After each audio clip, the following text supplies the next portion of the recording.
Hello and welcome to the Fleet Voices video series produced by Automotive Fleet Magazine. This video series is designed to put a spotlight on key leaders in the global fleet management community. And today I have the honor to interview Paul Hollick, who is the chairman of the Association of Fleet Professionals in the UK and the managing director of the Miles Consultancy. And today, Paul will discuss with us the state of the fleet market in the United Kingdom. So thank you for joining us, Paul. Pleasure, Mike. Okay, well, let's get right into it. And, what's top of mind for everybody in the fleet community is the pandemic. And what impact has the coronavirus or COVID-19 had on fleet management in the UK? Well, Mike, as you would kind of expect, a bit like everywhere else in the world, COVID's hit us quite hard. Business-wise, there are winners and losers. The winners are the businesses that have digitized first, and they've been incredibly busy, and fleet managers of those organizations have been busy. So your Amazons as well for your last mile deliveries, your UPSs, your FedExes, they've all been incredibly busy.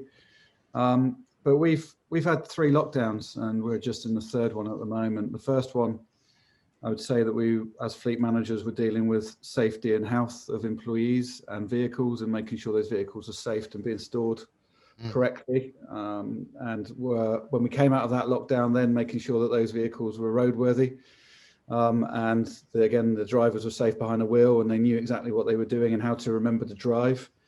Second lockdown in November was probably more about servicing, maintenance and repair and getting those vehicles safety checked, because it'd been a year or so since they've been safety checked. And then the current lockdown is really now, I think everyone's thinking about when we're out of it, because obviously we've got the vaccine, and starting to think about when business gets back to normal, what is my fleet size?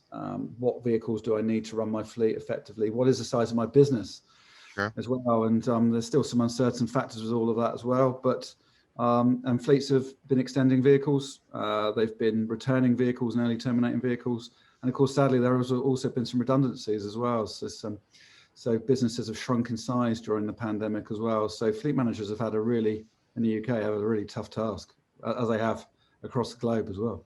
Yeah, so this 3rd lockdown that's currently in place, any idea when that might be lifted?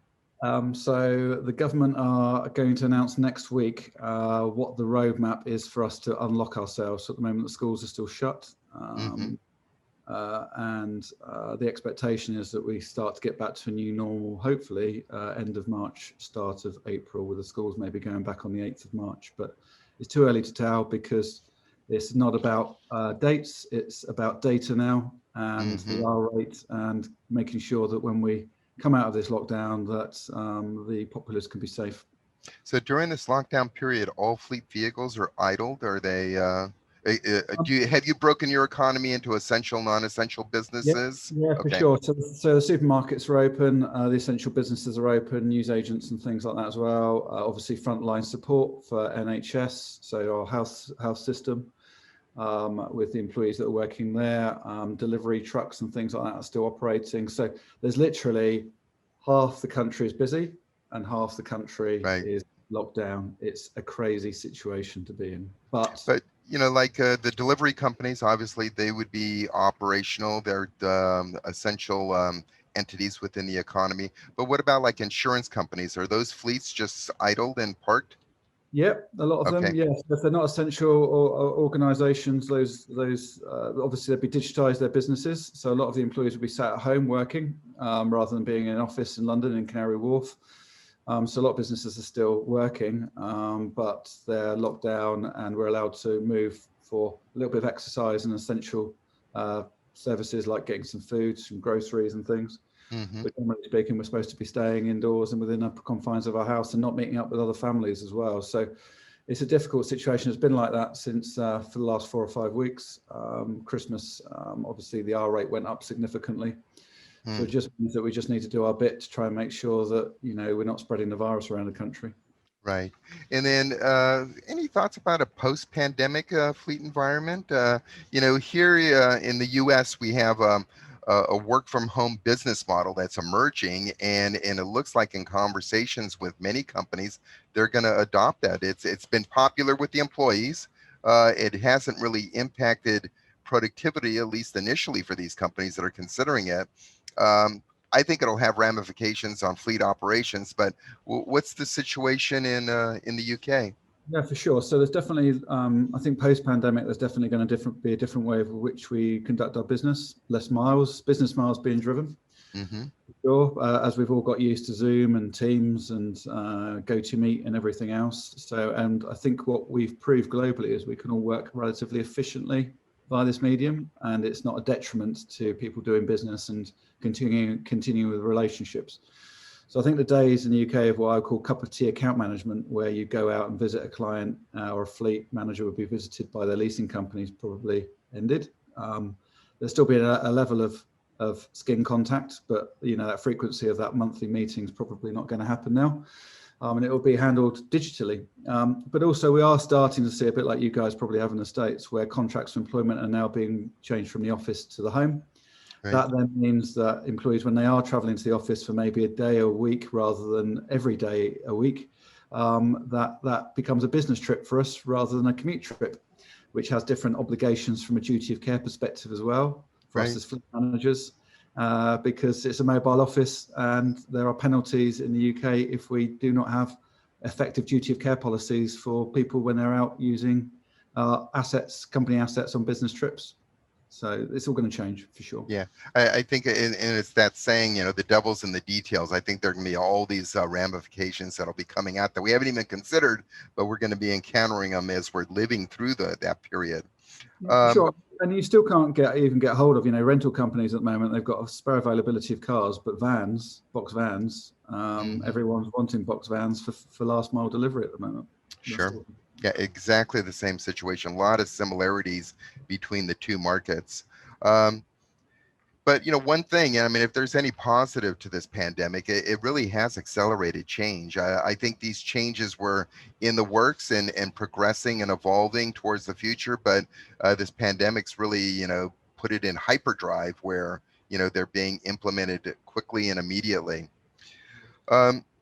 Let's, the other big topic when I think of the UK fleet market is Brexit. That's obviously been in the news for years now. Can you bring us up to date and explain to us what the current impact of Brexit is having on fleet operations? And, will it benefit fleets? Will it negatively affect them? Or I'm sure it'll be both. It'll be a middle ground someplace. Yeah, sure. So thankfully for the UK economy, we managed to do a deal with the EU ready for the changeover on the 1st of January. So that's done. Mm-hmm. The downside, of course, is that we've now got a situation where there's border controls. So there are delays at the borders in terms of getting moving parts. And of course, being part of the EU, we've become very used to, as a UK business, as a UK area, of being able to easily interact and get product and supply from France, from Germany, from Ireland without too many problems. And of course, supply has started to be slowed down because of border controls and paperwork and customs and things like that as well. So we are starting to see some things outside the microchip issue, which is a global issue. We are starting to see some issues with supply of parts, where we might not be able to get the stock that we need because it's being produced in a factory in Germany, and therefore it takes a lot longer to get across the UK to be able to get into the dealership. So that's a concern. We've also got VAT issues, which we didn't have before around country of origin. But I do think, we've got used to not needing a huge amount of UK-based stock. And I think now we're starting to see a lot more stock being implemented back in the UK to be able to make sure that we can keep the vehicles on the road and making sure that we've got the stock that we need, whether it's glass, tyres, widgets or whatever, to be able to make sure that we've got the right product. We're not seeing a reduction in availability of product from the OEMs. So we're still getting good supply there. It's just parts and materials that we're just sometimes struggling to get hold of at the moment. So it's impacting order to delivery. That's one. You have the new VAT value added tax consideration. So it's increasing costs. Now, when you mentioned the inventories of materials, bringing that into the country, are you just increasing inventory supply, or are you actually insourcing now where you're bringing some of the manufacturing back into the UK? Well, I think it's too early to tell. I mean, my expectation, my hope is it will bring some of the manufacturing back onshore into the UK rather than it being put into the rest of Europe. So that would be good for the UK economy because that would mean more jobs. But in the short term, just to be able to get through this issue, a lot of people are increasing their inventories in dealerships to be able to deal with the, if you were just holding stock for a couple of days because we knew we could get supply from Germany in 1 or 2 days, now that could be 4 or 5 days. So therefore, we just need to hold the relevant stock to make sure that we deal with that lead time impact that we've got now. So how would you characterize this? As someone from the outside, are we through with Brexit and we're now entering that post-Brexit period, or are there still other details that need to be ironed out? I think there's always going to be details that are going to need to be ironed out. There's a concern, I think, from the EU that we will unregulate ourselves from some of the EU rules and regulations to be able to mean that it's easier for product to be produced competitively at the detriment of French, German, Spanish, Italian businesses. So there's a bit of concern there from the EU. Obviously, we would want to produce more as well, a little bit, to be able to stimulate the growth of the market. And also, to be honest, in London being a financial capital, we want to try and stimulate that as well as best we can. So there's still, not tension, but there's still just things to iron out with the EU to make sure that everybody is looking at the whole situation in a sustainable way. So I think the next 6-12 months, there's still going to be a few issues, whether it's going to be fishing rights, or whether it's going to be Northern Ireland and border controls. There's always a vaccine distribution because obviously we're quite a hub across Europe for vaccine manufacture at the moment as well. These things are just going to take time to settle down as we form a new style of trading partnership. It's just natural, Yeah. The other major area in fleet operations in the UK is this whole transition towards electrification. How big an issue is that in the UK? It's not an issue, it's exciting, but the UK is massively into electrification at the moment. So the tax has changed last year, so it moved from 15% tax, benefit in kind tax on a EV to 0. So from last April, it was 0 tax on EV. From this April, it's 1%. An equivalent diesel is around 30% tax. So everybody that's got a company car wants an electric car. So tax drives, I don't know what it's like in the North American market, but tax drives everything in Europe. And the tax effect has gone and changed the landscape overnight for cars. For vans, it's still taking some time for uptake, but there's a lot of big mega fleets in the UK that have moved across cars and vans to only ordering pure EVs now. The UK is very much leading the way at the moment across Europe in terms of its electrification program. Yeah. Does the UK have in place a national mandate on selling zero emission vehicles by a certain date in the future? Yeah, so by 2030, the UK will not be selling any internal combustion engine vehicles at all. But because of that, there are programs like the EV100 in the UK, where a lot of businesses are signed up to try and electrify earlier than that. And a lot of corporates have got an electrification program by 2025 in terms of, or some are only ordering EVs now rather than waiting to 2030. Because actually, as well, in terms of global supply, if we can move quicker than other markets, then we'll get a better level of supply than we would do in 3 or 4 years' time when there's everyone's competing for the same EV. And what's the conversation within the UK about the resale value of EVs? That's going to be a rapid change in that marketplace in terms of inventory that becomes available. How will they be addressing it, and what's your forecast? Well, the residual values have held up really well for electric vehicles. They're in high demand across the board, particularly by Uber drivers, Amazon drivers, taxi drivers, because in particular as well, the UK has got a lot of clean air zones and low emission zones being launched. So at the moment, there's only one in London. They're being launched at the moment in Birmingham, Bristol, Bath, Southampton. So if you're a taxi company or an Uber company or Lyft and organising vehicles, then there are some significant benefits in having electric vehicles as well. So that's really gone and driven a nice residual value performance in the market. Of course, there are always going to be long-term concerns because the EVs in the market are new, and you don't know what the second-hand market's going to be like in the medium term. But I think there's definitely a market there, and I think particularly where the UK government is starting to charge people more in urbanised centres, whether for clean air zones or even when you park, if you've got a diesel or a petrol engine vehicle, naturally the market is going to shift even in the used market to electric vehicles as well as the new market. Okay, and what is the state of the recharging infrastructure within the UK? That's so that's very much in its infancy still. There's quite a few charge points, but they're not been massively used. The big battleground with COVID is domestic charge points, so putting charge points into the home. And statistically, 60% of everybody in the UK has a driveway to be able to put a charge point in. So at the moment, that 60% is electrifying quite quickly because they can put a home charging unit in, and there are government subsidies again to be able to put a fast charging unit into your home without too much cost. So everyone's doing that. The issue will come in the next year or so around curbside for those employees and those people that don't have access to a home driveway and are in a flat and would need to charge off street, round the corner, and how the UK deals with curbside rather than home charging, which is going to be the big thing in the next 12 to 24 months. And England or the UK is a fleet majority market, if I'm phrasing it correctly. So if memory serves me right, about 60% of the vehicles on the road in the UK are registered as fleet vehicles. Is that about right?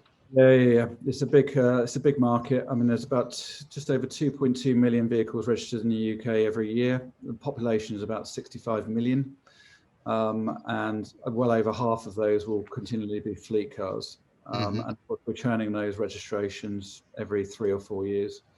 But there are some benefits, VAT benefits in the UK for leasing cars than outright purchasing cars as well.